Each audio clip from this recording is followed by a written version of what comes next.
This Labor Day, say goodbye to spills, stains, and overpriced furniture with WashableSofas.com, featuring Anabay, the only machine washable sofa inside and out, where designer quality meets budget-friendly pricing. Sofas start at just $6.99, making it the perfect time to upgrade your space. Anabay's pet-friendly, stain-resistant, and interchangeable slipcovers are made with high-performance fabric built for real life. You'll love the cloud-like comfort of hypoallergenic, high-resilience foam that never needs fluffing, and a durable steel frame that stands the test of time. With modular pieces, you can rearrange anytime. It's a sofa that adapts to your life. Now through Labor Day, get up to 60% off site-wide at WashableSofas.com. Every order comes with a 30-day satisfaction guarantee. If you're not in love, send it back for a full refund. No return shipping, no restocking fees, every penny back. Shop now at WashableSofas.com. Offers are subject to change and certain restrictions may apply. If you eat too many ultra-processed foods, you could be starving your gut microbes, and they'll get hangry. That's one of many things I learned after working on a new audio course about the gut microbiome. You can learn how to keep your gut happy by listening to Try This from the Washington Post. I'm Christina Quinn. I host Try This. Dig in with me on practical advice for life's common challenges. Follow Try This right now wherever you're listening. Seriously, try it. With Robinhood, not only can you trade individual stocks and ETFs, you can also seamlessly buy and sell crypto at low costs. Trade all in one place. Get started now on Robinhood. Trading crypto involves significant risk. Crypto trading is offered through an account with Robinhood Crypto LLC. Robinhood Crypto is licensed to engage in virtual currency business activity by the New York State Department of Financial Services. Crypto held through Robinhood Crypto is not FDIC insured or SIPC protected. Investing involves risk, including loss of principal. Securities trading is offered through an account with Robinhood Financial LLC, member SIPC, a registered broker-dealer. It's KFI AM 640, and you're listening to The Conway Show on demand on the iHeartRadio app. KFI AM 640, it is The Conway Show. It is a happy St. Patrick's Day, by the way, for a lot of people out there. But a horrible St. Patrick's Day for the San Bernardino County Sheriff's Department. They lost one of their own today in a police pursuit. It's the lead story on all the TV news stations, 2, 4, 5, 7, 9, 11. It was a police pursuit that happened in Victorville, and it happened earlier this morning. San Bernardino County deputy was killed after his patrol vehicle slammed into a pole while chasing an auto theft suspect in Victorville on Monday. Well, I don't know if the guy driving the car knows this or not, but instead of just going to jail and spending a couple days cooling your heels because you ran away from the cops, now you're looking at the death of that officer and potentially the rest of your life in prison, which is also another good reason not to run from the cops. Because most people run from the cops, they get out in a couple days, and they have a story to tell, and maybe they do it again. But when a deputy is killed, that's going to be a wrap on a lot of things in your life, including your freedom. And so I don't know. I imagine San Bernardino prosecutes this to the max. I know in Los Angeles they didn't used to. I think they do now in L.A. as well. But I know in San Bernardino, in the Inland Empire, they all come together. They support the cops out there. A lot of people out there support the cops, and they are going to charge this person with the death of that deputy. Deputies received a call of a possible stolen vehicle shortly before 11 a.m. That suspect vehicle was spotted by a deputy during on duty in Victorville at the Victorville City Station, and the chase ensued. During that pursuit, a deputy was involved in a crash where his patrol car crashed into a bystander vehicle and then slammed into a light pole. The patrol vehicle was split in half due to the significant force of the crash. The deputy was critically injured in that collision and then died at the scene. That's pretty bad. Usually they can, the cops can pick him up and take him to the hospital and a lot of times save his life. So that had to be beyond significant injuries. It must have just been horrible. Vehicles from multiple law enforcement agencies escorted the deputy's body in a solemn procession across local freeways to the San Bernardino County Coroner's Office. And we were watching Channel 5. They're carrying that live. But I'd say it's a really bad day. St. Patrick's Day is a big day for cops. There's a lot of Irish tradition in law enforcement work and a very heavy heart for people in San Bernardino today to lose one of their own. I'm sure he lived out there. I'm sure had a family out there. And it's a really, really bad scene. All right, let's try to get as much information as we can, how this all happened and what's next. We got a lot of reports on this here, a lot of them. Can you put up the computer? Thanks, Bob. You know, the destruction of that deputy's vehicle was just extremely violent. It was split in half, and we do know that that deputy has died. We did see moments ago a procession. Before we show that, though, I want to show you what it looks like out here. So it's kind of cleared out just a little bit. We do see investigators here. There was a heavy police presence earlier, but let's take a look at some of the live shots of that procession that is underway right now. Those deputies and, you know, several agencies from other law enforcement around this area came in. They all descended onto this area to be able to take that deputy out with the coroner, and that's where they started leading that deputy out, and when they started leading him out. But we saw several vehicles. We saw a motorcade, and all of them now transporting that deputy out. We did hear that the sheriff is going to be meeting with the deputy's family. Extremely somber for that deputy and his family, and what they're going to be going through over the next days and, you know, months. So a very tragic incident here, but we are learning a lot more details about what happened. Let's take a listen to one of the sheriff's spokespeople who tell us that this all stemmed from a pursuit earlier at around 11 a.m. this morning. Victorville city deputies were in pursuit of a stolen vehicle. One of those deputies was involved in a traffic collision on Elevado Road and Seneca Road in Victorville. That deputy suffered major injuries and unfortunately succumbed to his injuries at the scene. What we know right now is one other vehicle was involved with a female driver and no passengers. That female was walking around the scene and she was transported to a nearby hospital to be checked out.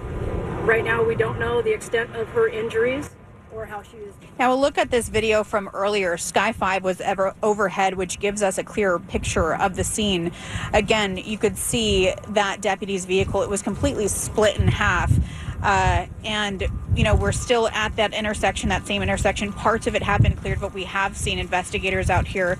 We're told that the deputy was chasing the driver of a stolen vehicle, as you heard, who failed to stop. Eventually, that person was arrested, but that deputy collided with another vehicle at the intersection. It happened around 11 a.m.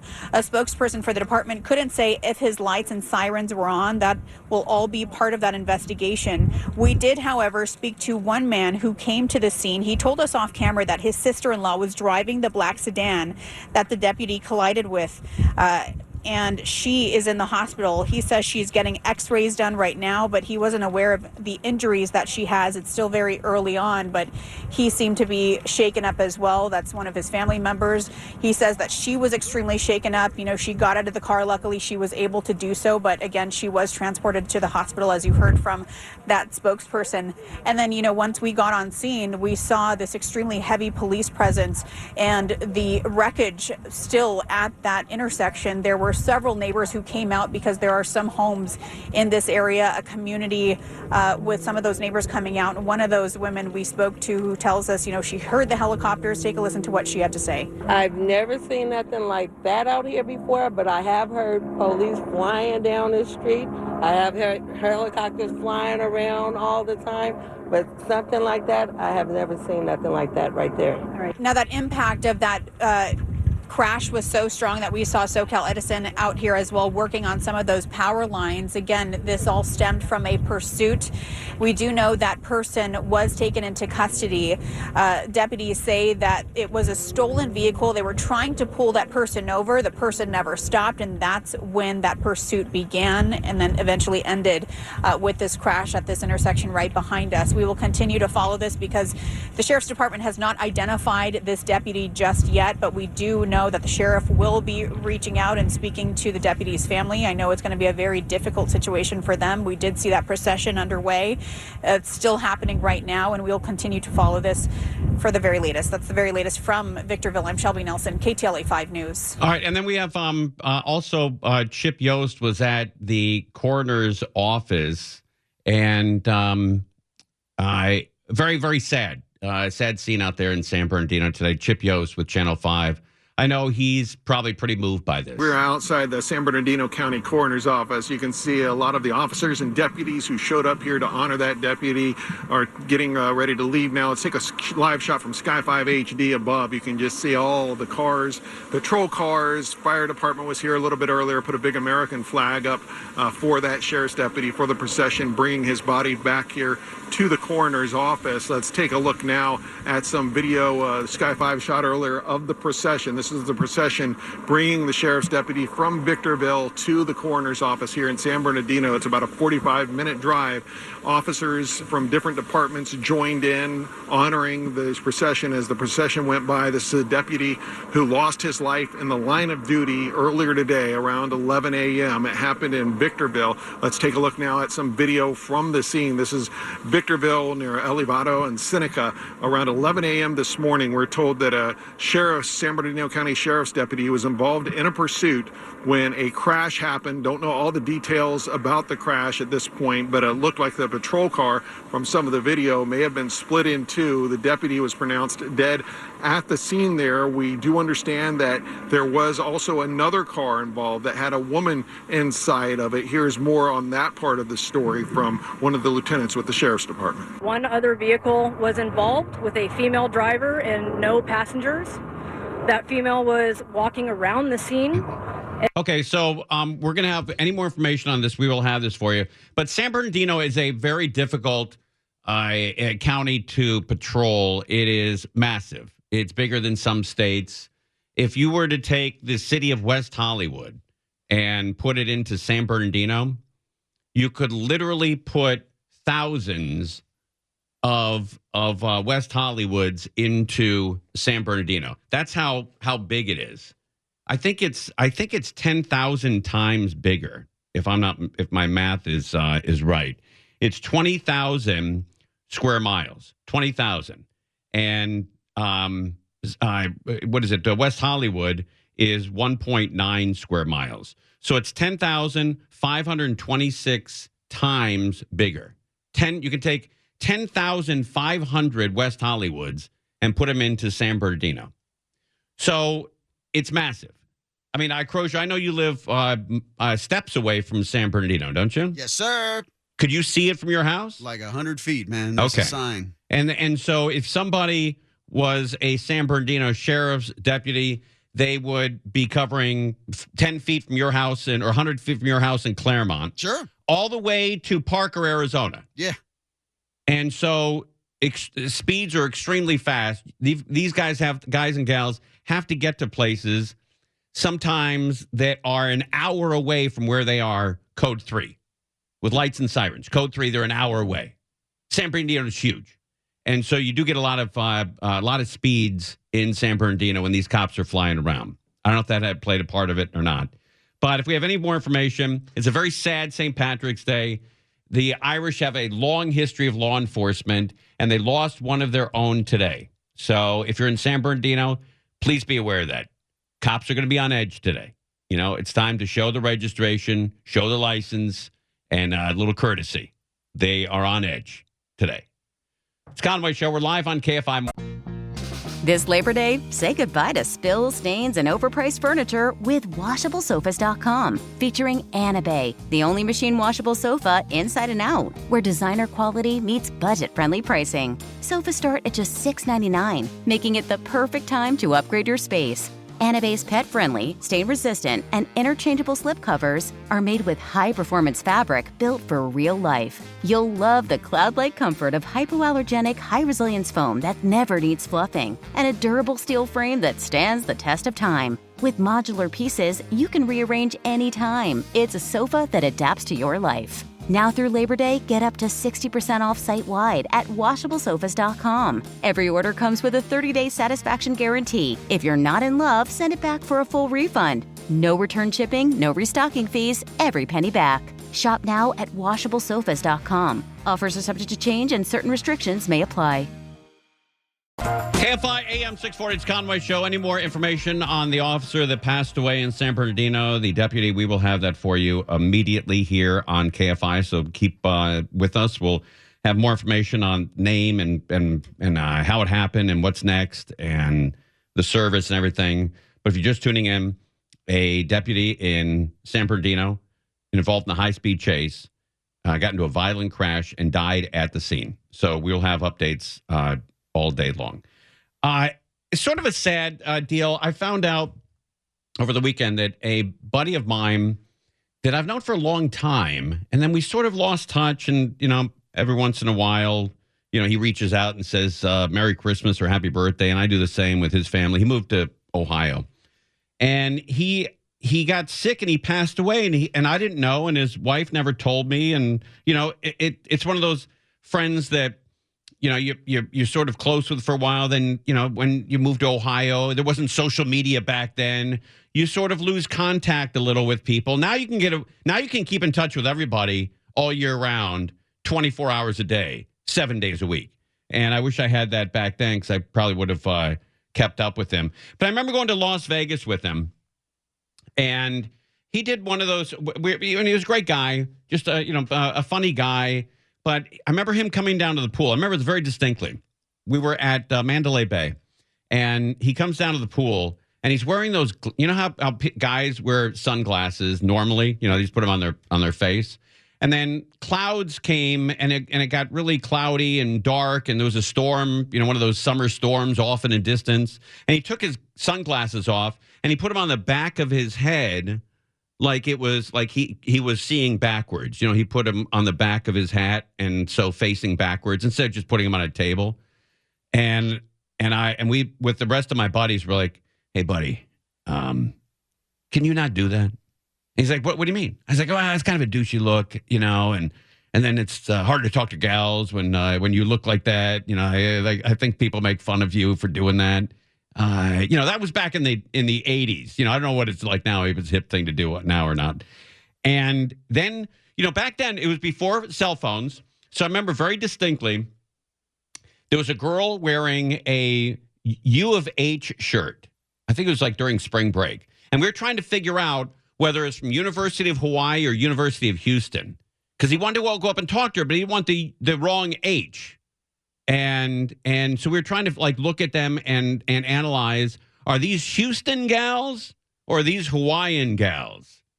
And they're big bone gals. So we went with Houston, and I remember him saying to me, he goes, "Hey, U of H, you think it's Houston or Hawaii?" And I said very quietly to him, very quietly, I said, or maybe a third option, it's University of Hormel, right? And I said it to him. I didn't say it to anybody else. I said it to him. Chick behind me hears it. She hears it. And she lights me up, right? She goes, "Did you just hear what he said? Do you hear what this white kid?" And she went off on, she called me Auschwitz boy. She goes, "You see what this Auschwitz boy just said?" Yeah. She goes, "You skinny white MF," and she went berserk on me. And I'm like, no, I was saying it to my buddy. I was saying it to her, and she absolutely lit me up to the point where I was walking later in the casino that night, and I ran into her, and she yelled it out again. There's that Auschwitz boy. Yeah, there's Auschwitz boy. I'm like, oh man, I don't know. It's tough to walk around with that, that moniker. Have a good time walking around with that name. Yeah, no kidding. I'm like, I don't know how to make this go away. And then the next day in the pool, we get down there. She's not around. And we're like, okay, the coast is clear. Here she comes. Spots me. Hey, Auschwitz boy. And I'm like, I said, guys, we got to change hotels.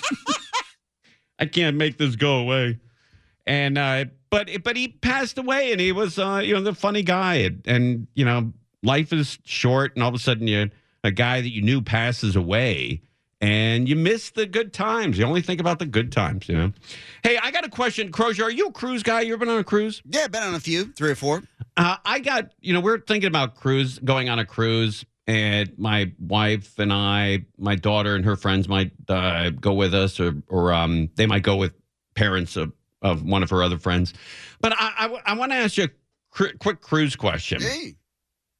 When you go on a cruise, I think you hook up with a group of guys or couples or other gals, right? And you sort of have your own area of the pool, that you go to all the time. Is that people that you didn't already know? Right, people that you met on the cruise. Yeah, you can kind of do that. I generally, I've gone where it's just been me and my wife, and then I've gone where it's been a group of us. Okay, but you can play a solitude game. Okay, but the opportunity, absolutely, exactly like you say, is there for kind of clicking in with certain groups of people and kind of and staying in one place. Yeah, sure. But here's my question, though. If let's say you hook up with like 3 or 4 other couples and you all meet in the same area of the pool, you drink together, you tell stories, you watch each other crap, when you go to the room to, put sunscreen on or whatever.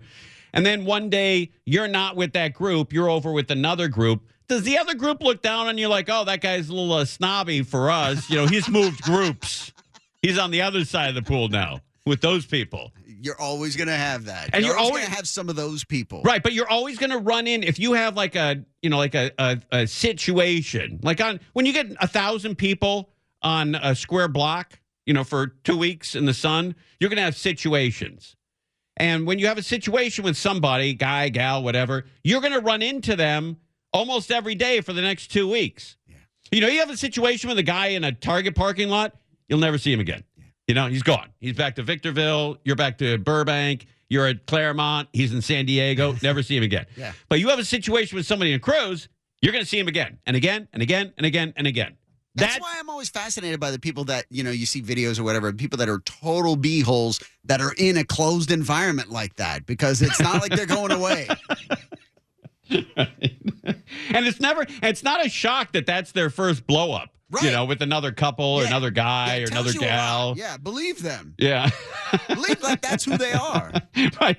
That's why I'm totally mystified why a-holes go on cruises. Because they're going to blow up at somebody. Yeah. They're going to get under somebody's skin or somebody's getting into their skin. They're going to be there's a blow up and then bang. Cabin for 2 weeks. If you're not somebody that can sort of hold your water. You have to. Yeah. Yeah. And because if you make that mistake and you blow up and then they blow up, now you got to avoid them for 2 weeks. Right. That's hard to do. Yes, it is. When you're traveling, 1,000 people on a square block. I'm going to go out by the Lido deck, honey. You want to go? I'm good. I got a book right here. Stay in the cabin. Yeah. I've seen you blew up. You blew up this morning with another couple, this afternoon with another couple. I'm staying in this cabin until we get to Long Beach. Yeah, but we're in Chile. I know. I got 21 more days. I'll be here. That would be my problem with cruising, just always trying to figure out, what's going on. That's the same issue that Jen and I have with if we move where we're going to go, get in one of those little communities, and like if it's sort of an HOA or whatever, who you're going to get next to. Right. Are you going to be, because you better be careful because you could be stuck with them for the rest of your life. And then what are you going to do? Right. And you got to figure out who's the idiot in the HOA. Yeah. Because you don't want to just warm up to the first guy you see because he could be the problem guy. Right. And he puts on a good face for you. Yes. But he's suing everybody else. Everybody else looks at you like, oh, great. Yeah. He's friends with him. Oh, he's probably like him. Yeah. I go, no, I didn't even know the guy. You never recover. Yeah. That's unbelievable. All right. It's St. Patrick's Day. Happy St. Patrick's Day. We're live on KFI AM 640. You're listening to Tim Conway Jr. on demand from KFI AM 640. This Labor Day, say goodbye to spills, stains, and overpriced furniture with WashableSofas.com. Featuring Annabay, the only machine washable sofa inside and out, where designer quality meets budget-friendly pricing. Sofas start at just $6.99, making it the perfect time to upgrade your space. Annabay's pet-friendly, stain-resistant, and interchangeable slipcovers are made with high-performance fabric built for real life. You'll love the cloud-like comfort of hypoallergenic, high-resilience foam that never needs fluffing, and a durable steel frame that stands the test of time. With modular pieces, you can rearrange anytime. It's a sofa that adapts to your life. Now through Labor Day, get up to 60% off site-wide at washablesofas.com. Every order comes with a 30-day satisfaction guarantee. If you're not in love, send it back for a full refund. No return shipping, no restocking fees, every penny back. Shop now at washablesofas.com. Offers are subject to change and certain restrictions may apply. KFI AM 640, it's Conway Show. Michael Monks is with us, and we're talking about crime.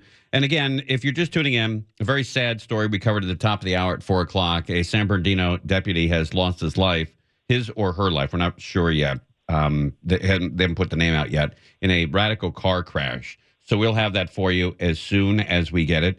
Michael Monks is covering LAPD for us. Monks, welcome to KFI. How you, bub? Good afternoon. Always a pleasure to be on KFI, Tim. Hey, so what's going on? The overall crime in the city of Los Angeles went down in 2024? Yeah, in just about every category. It looks like it's safe to go outside, Tim. You can leave the studio. That's good news for you. It looks like everything is trending in the right direction. Look, it's still too much, right? It's a lot of... Wait a minute. Are you also saying that home robberies and break-in in stores are down? I'm not saying it. Mayor Bass and LAPD Chief Jim McDonald are saying it, and they said so on the record this morning. They released the numbers from 2024, and they compared them to 2023, and they say they're down. And I know you're curious about burglaries because goodness knows we've heard about spikes in certain places like the Valley and every night. They've been hit really hard. But overall, burglaries in the city were down in 2024 compared to the year before by more than 1,000, almost 1,100, in fact. But you know, I'm a big fan of LAPD, Jim McDonald. I'm a big fan of his. I just don't believe that stat. Well, look, these are the numbers that they provided. They're using this year a new data collection service. They say that this is better. But this is the National Incident-Based Reporting System, NIBRS, or NIBRS, and this is bringing the department in line with a national reporting standard. So it is a little bit different than the way they've reported these numbers in the past. Oh, I see. There was no indication that the numbers are flubbed or misleading in any way. They just simply say that there were more than 1,000 fewer burglaries in 2024 than there were in 2023. Do you believe that? Well, look, I mean, without having been on the scene of all of them, it's hard to dispute. We'd have to do an extensive records request and review to confirm all of this. Right. But you know the chief, and sure. Would the chief stand up and say this without what I think was disappointing was any strong explanation for why, because this is a police department that has been very open, chief included, saying, look, we don't have enough officers, right? I mean, we'd sure. like to have 10,000 officers. We've got about 8,600 right now. So with fewer officers than they want, crime is trending back downward. I couldn't quite figure out how they square that. It seems that they are attributing a lot of it to some community intervention, maybe preventing crimes before they start by having more social workers and metro ambassadors and those types of organizations. I see. So this is just the city of Los Angeles. It's not the surrounding areas. Yeah, it's the city of LA proper. This is the LAPD and Mayor Bass who spoke. They were at the Hollenbeck police station in Boyle Heights today. They chose that police station because even in that small area, they saw a 65% decrease in murders. There were 40 in that area in 2023 and just 14 last year. So they are seeing decreases all over the city. Okay, I believe that there might, murders are hard to, to hide. When it comes to to crime. But, people, if they have their house broken into, they don't always call the cops, or if their store is getting broken into, the cops always don't show up. They figure, screw it, I'll just do the repairs myself. Why get involved? I have a hard time believing that break-ins and home robberies are down. And I know you say that there's a new way that they're reporting these. How come there's a new way that they're reporting? Was the old way not working or accurate? There's a new national standard. for reporting crime. It involves the national groups like the FBI, and so they've transitioned over to this national incident-based reporting system.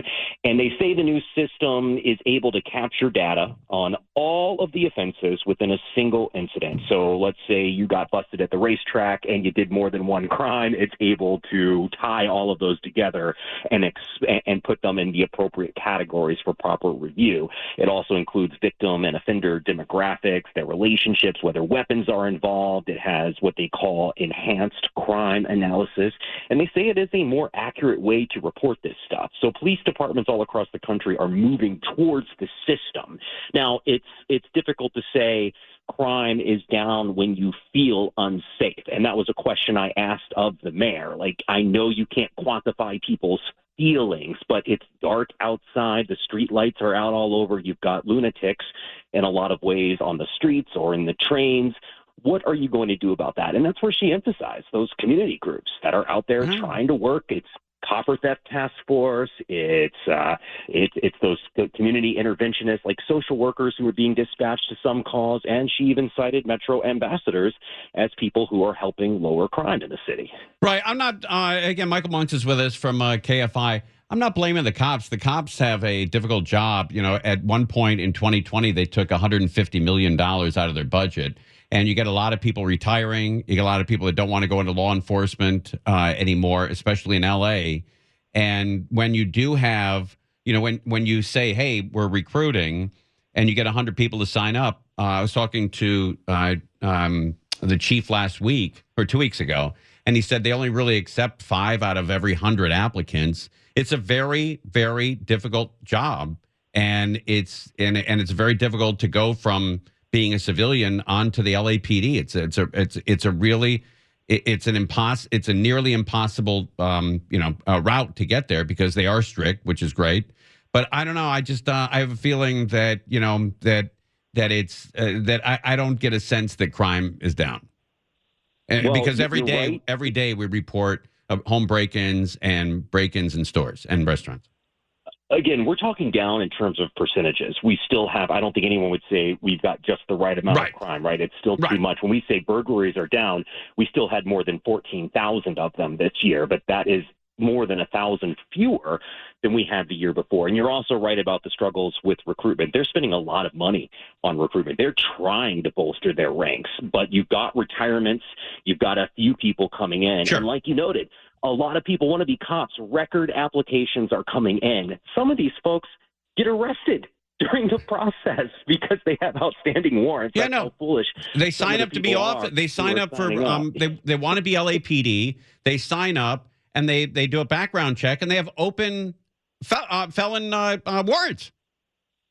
Or they're out of shape to the point to where they're obese and they can't do the job. So you've got physical constraints, or you have other departments that might pick them off because other departments need officers too, and they might have better pay, better benefits, and maybe a safer environment even. So there's a lot of factors here. There you go. But I appreciate you coming on, and we'll catch you back at the station. Always a pleasure, Ken. There you go. Michael Monks. You got Monks, man. There he goes. I don't know. Maybe they I believe that homicides are down and shooting victims have decreased by 19%. I'll accept that. But I don't know about overall crime. It just seems like it's out there a lot. There's a lot of it going on. But I don't know. Maybe the mayor knows more than we do. All right, we're live on KFI AM 640. KFI AM 640. It's Conway Show. Hey, bad news in San Bernardino. An officer was killed in a pursuit. If we have the officer's name or any more information, we will have that for you. That's a horrible story. We did that at the top of the hour at 4 o'clock, but I'm sure there'll be updates at 5, 6, and throughout the evening. I was reading the Morongo commercial, and I can't believe Foghat is going to be there. Foghat was one of the groups that I would sit around with my stupid buddies over the summer. My mom would go to Canada for the summer, and I have cousins, uncles, aunts. Everybody's related up there. And me and my buddy Tim Bresnahan, Tommy Dalton, Doug Kerr was there, Rick Wilson, Jerry Dalton, a guy named Skoink. How about that for a name? And we'd literally go to Tim Bresnahan's house, and we'd sit in his room. And his room was like, 8 feet by 3 feet. It was tiny. We'd sit in his room and we'd listen to whole albums. And Foghat was one of them. And we'd listen to, literally, he got the new Foghat album, and we sat there and listened to the entire album. We weren't even stoned or drunk. We just sat there like goofballs and listened to the album and then talked about it. And then next week we'd get another album, we'd play that, we'd talk about that. It was a lot to do when we were kids. But now, Crozier, I think that day's over where kids get together and listen to an whole album. Did you do that when you were younger? Oh, my God.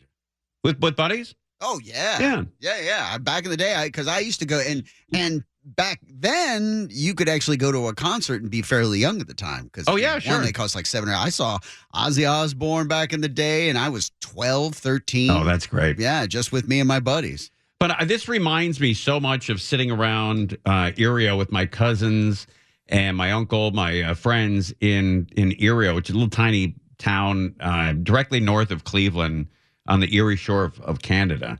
And we'd sit around, and I remember that was the very first time I heard this song.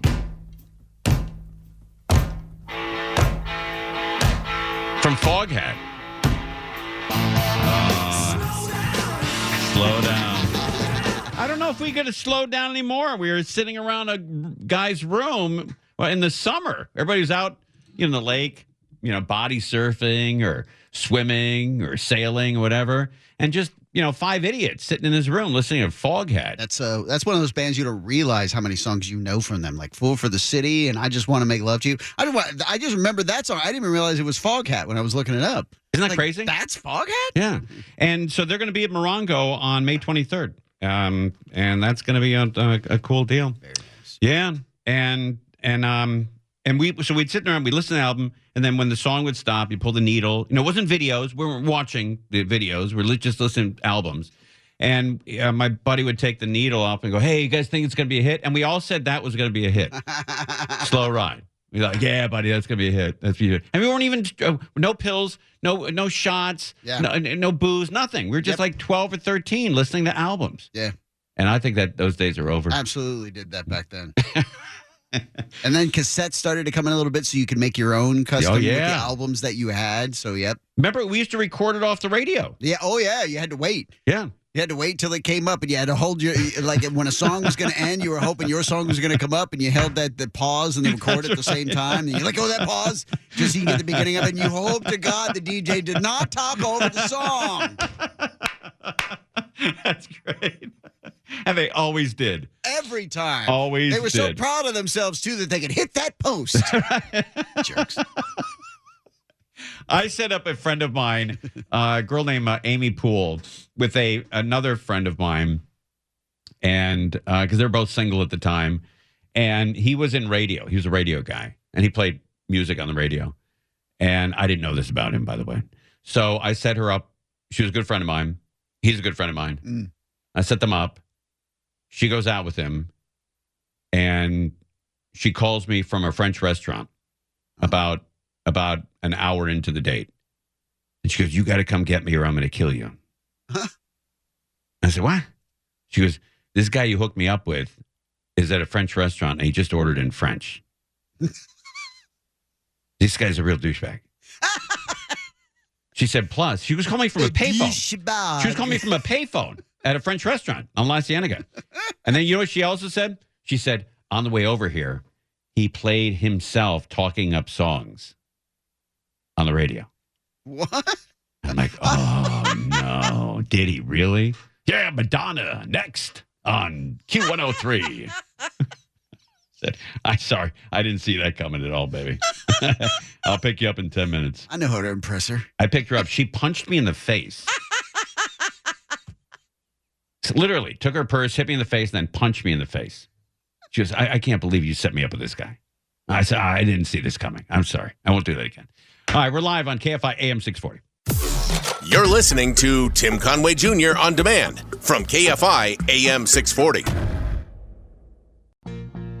This Labor Day, say goodbye to spills, stains, and overpriced furniture with WashableSofas.com. Featuring Bay, the only machine washable sofa inside and out, where designer quality meets budget-friendly pricing. Sofas start at just $6.99, making it the perfect time to upgrade your space. Bay's pet-friendly, stain-resistant, and interchangeable slipcovers are made with high-performance fabric built for real life. You'll love the cloud-like comfort of hypoallergenic, high-resilience foam that never needs fluffing, and a durable steel frame that stands the test of time. With modular pieces, you can rearrange anytime. It's a sofa that adapts to your life. Now through Labor Day, get up to 60% off site-wide at WashableSofas.com. Every order comes with a 30-day satisfaction guarantee. If you're not in love, send it back for a full refund. No return shipping, no restocking fees, every penny back.